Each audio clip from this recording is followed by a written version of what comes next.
में कानून व्यवस्था पर सियासत अपने चरम पर पहुंच चुकी है कि एनकाउंटर अपराध रोकने का जरिया है या राजनीतिक दबदबा बनाने का हथियार।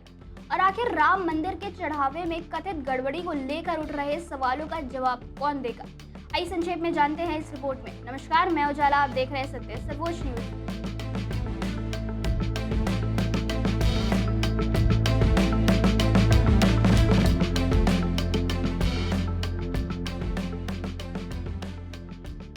समाजवादी पार्टी के राष्ट्रीय अध्यक्ष अखिलेश यादव ने आजमगढ़ दौरे के दौरान योगी सरकार पर कई गंभीर आरोप लगाए हैं। उन्होंने कानून व्यवस्था, पुलिस एनकाउंटर, राम मंदिर चढ़ावा विवाद, एसआईटी जांच, वन नेशन वन इलेक्शन और 2027 के विधानसभा चुनाव तक कई मुद्दों पर सरकार को घेरा है। अखिलेश यादव ने कहा कि उत्तर प्रदेश में एनकाउंटर का इस्तेमाल अपराध पर नियंत्रण से ज्यादा सरकार की ताकत दिखाने के लिए किया जा रहा है। उनका आरोप है कि कई मामलों में फर्जी एनकाउंटर हुए, जिनकी जांच के बाद पुलिस कर्मियों पर कार्रवाई भी हुई। उन्होंने कहा कि अगर कानून का राज स्थापित करना है तो हर कार्रवाई संविधान और न्यायिक प्रक्रिया के दायरे में होनी चाहिए। उनका कहना था कि सरकार एनकाउंटर की चर्चा कर असली मुद्दों, महंगाई, बेरोजगारी और किसानों की समस्याओं से लोगों का ध्यान हटाना चाहती है। आगे अखिलेश यादव ने कहा कि मुख्यमंत्री योगी आदित्यनाथ ने अयोध्या के सबसे ज्यादा दौरे करने का शायद रिकॉर्ड बना लिया है, लेकिन अगर राम मंदिर के चढ़ावे से जुड़ी इतनी बड़ी अनियमितता सामने आई है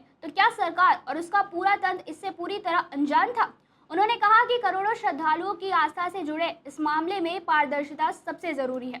उन्होंने आरोप लगाया कि भाजपा के लिए धर्म से ज्यादा धन महत्वपूर्ण हो गया है। अखिलेश ने कहा कि मुख्यमंत्री ने कहा था कि दूध का दूध और पानी का पानी होगा, लेकिन अब जनता पूछ रही है कि अगर चोरी हुई तो सोना, चांदी और नकदी आखिर वापस कब मिलेगी? उनके मुताबिक केवल बयान देने से भरोसा नहीं बनेगा, बल्कि पूरी जांच सार्वजनिक होनी चाहिए। इसके बाद अखिलेश ने सरकार से सीधा सवाल पूछा। उन्होंने कहा कि भाजपा लंबे समय से सत्ता में है, इसलिए अब उसे अपने कामकाज का पूरा हिसाब देना चाहिए। सरकार विकास का दावा करती है, लेकिन रोजगार, महंगाई, शिक्षा और स्वास्थ्य जैसे मुद्दों पर जवाब देने से बचती है। इतना ही नहीं, उन्होंने श्री राम जन्मभूमि तीर्थ क्षेत्र ट्रस्ट के महासचिव चंपत राय की सफाई पर भी सवाल उठाए हैं। अखिलेश यादव का कहना था कि केवल एक व्यक्ति का बयान पर्याप्त नहीं है। अगर सब कुछ पारदर्शी है तो ट्रस्ट के सभी सदस्य एक साथ सामने आकर पूरे मामले का विस्तृत स्पष्टीकरण दें और सीसीटीवी रिकॉर्ड, लेखा जोखा तथा सभी दस्तावेज सार्वजनिक किए जाए। अखिलेश यादव ने यह भी कहा कि सरकार को जनता के दबाव में आकर एसआईटी का गठन करना पड़ा। उन्होंने सवाल उठाया कि एसआईटी की रिपोर्ट किसे सौंपी गई, उसमें क्या निष्कर्ष निकले और अब तक किन लोगों पर कार्रवाई हुई है। उनका कहना था कि सरकार खुद स्वीकार कर चुकी है कि सीसीटीवी फुटेज के साथ छेड़छाड़ हुई है। ऐसे में पूरे मामले की निष्पक्ष और पारदर्शी जांच जरूरी है। उन्होंने मांग की कि ये भी बताया जाए कि कुल कितनी धनराशि का कीमती सामान की हेराफेरी हो चुकी है। राजनीतिक मोर्चों पर भी अखिलेश यादव ने अपने सहयोगी दलों और भाजपा दोनों पर निशाना साधा है।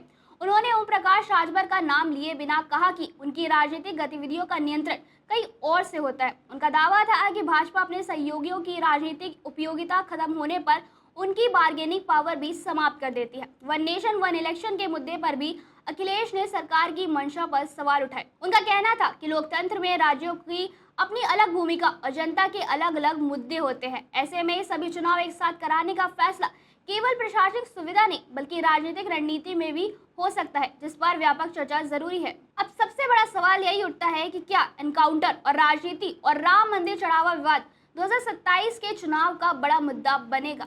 आपको क्या लगता है? कमेंट करके जरूर बताएं और ऐसी खबरों के लिए देखते रहिए सत्य सर्वोच्च न्यूज और चैनल को सब्सक्राइब करना ना भूलें। धन्यवाद। जय हिंद।